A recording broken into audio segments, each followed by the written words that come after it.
વહેલી સવારે અમારી અજાણ બાળ આ ડેમોલેશન કરવામાં આવ્યું કે જે 900 વર્ષની સ્મારક હોય અને ઇતિહાસથી જે પુરાતન ખાતામાં નોંધણી હોય એવી ઇમારતો કોઈ દબાણ હોતી નથી। વેરાવળમાં સોમનાથ મંદિર પાસે ચાંપતા સુરક્ષા બંદોબસ્ત સાથે 28 સપ્ટેમ્બરે તંત્રએ ડિમોલિશન કર્યું હતું। સમાચાર એજન્સી પીટીઆઈ મુજબ ડિમોલિશનના વિરોધમાં સેંકડો લોકો એકઠા થયા હતા। મુસ્લિમ સમાજના આગેવાનોનો દાવો છે કે પહેલા તંત્રએ તેમને દબાણ હટાવવાની ના કહી હતી અને બાદમાં તેમને અંધારામાં રાખીને વહેલી સવારે બાંધકામ તોડવાનું કામ શરૂ કરી દેવાયું હતું।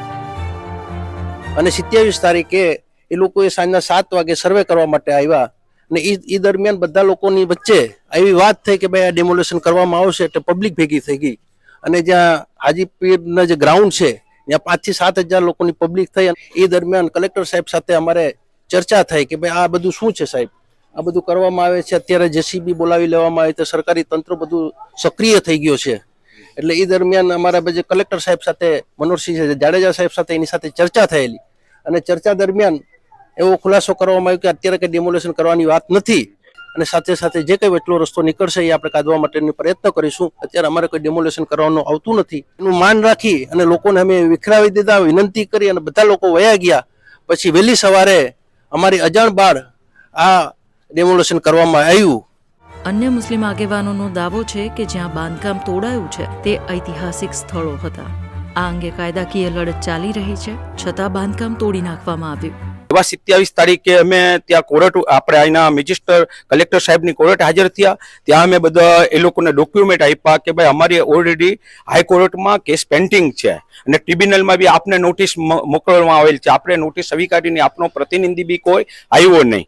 મારે સરકારને એ જણાવવાનો છે કે જે 900 વર્ષની સ્મારક હોય અને ઇતિહાસથી જે પુરાતન ખાતામાં નોંધણી હોય એવી ઇમારતો કોઈ દબાણ હોતી નથી। ખરેખર તો એક પહેલા તો એ વિચારવું જોઈએ દબાણ કોને કહેવામાં આવે કે જે સરકારી જગ્યા ઉપર તાજેતરનું દબાણ કરવામાં આવે એને દબાણ કહેવામાં આવે છે।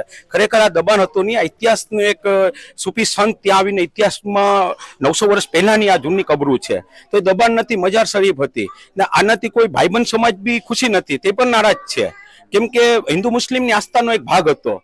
જ્યાં ડિમોલિશન હાથ ધરાયું તે જગ્યાની નજીક જ એક માર્કેટ છે। કેટલાક વેપારીઓનું માનવું છે કે વાત અહીં હિન્દુ મુસ્લિમની નહીં, ગેરકાયદેસર બાંધકામની છે। જે લોકોએ કાયદેસર કર્યું છે એને કંઈ બીવાની જરૂર નથી રહેતી અને જે બિનકાયદેસર છે પછી એમાં અમે આવતા હોય કે એ લોકો આવતા હોય એ બધા એનું પાડી નાખે, એમાં અમે પણ સહભાગી છે, એ લોકો પણ સહભાગી છે, બરાબર। બાકી પાટણની અંદર જે કંઈ થયું આ અને બજારોમાં આવર જવર ઓછી થઈ ગઈ, માલની આવક બંધ થઈ ગઈ અને 2-4 દિવસથી થોડુંક આમ વાતાવરણ જરાક આમ સારું પણ છે અને થોડુંક તંગ જેવું લાગે છે, બરાબર। અને બે કોમમાં અમારે હજુ સુધી હિન્દુ કે મુસ્લિમમાં કોઈ દિવસ આવું કંઈ ભેદભાવ જોવા મળ્યો નથી। અમારી દુકાને અમારા ગ્રાહક બી એ લોકો છે, અમે પણ એને ત્યાં માલ લેવા જાય અને અહીં મુસાભાઈ કરીને અલીફ મેડિકલવાળા છે, એ અમારા વર્ષોથી બાપ દાદાના ધંધાથી અમે અહીં ધંધા કરીએ છીએ બે કોમ અને સારું છે અમારે। સમગ્ર કામગીરી દરમિયાન પોલીસે 135 લોકોની અટકાયત કરી હતી। જિલ્લા વહીવટી તંત્રના જણાવ્યા મુજબ અહીં મસ્જિદો સહિતના 9 જેટલા મોટા, 3 જેટલા નાના ધાર્મિક સ્થળો, 45 પાકા મકાનોના ગેરકાયદેસર બાંધકામને દૂર કરાયા। કલેક્ટરનો દાવો છે કે ડિમોલિશન અગાઉ જે તે લોકોને પૂરતો સમય અપાયો હતો। આ દબાણદારોને અમે 20 દિવસ પહેલાં અમારા એસડીએમએ એલઆરસી 202 નીચે અધિકૃત રીતે નોટિસ પણ આપેલ ખાલી કરવાની અને 15 દિવસ પૂરા થતાં અમારા મામદાર દ્વારા પંચનામું કરી અને તમામની સહીઓ સાથેનું એ લોકોને સમજૂત કરેલ છે કે તમારે 24 કલાકમાં આ જગ્યા ખાલી કરી આપવાની છે। આમ છતાં જગ્યા ખાલી ન થતાં આજે વહેલી સવારે 5:30 અમે પૂરી ફોર્સ સાથે અને પૂરી મશીનરી સાથે આ ડોનેશન કર્યું। 102 એકર જગ્યા અને અંદાજિત 320 કરોડની એની કિંમત થાય છે।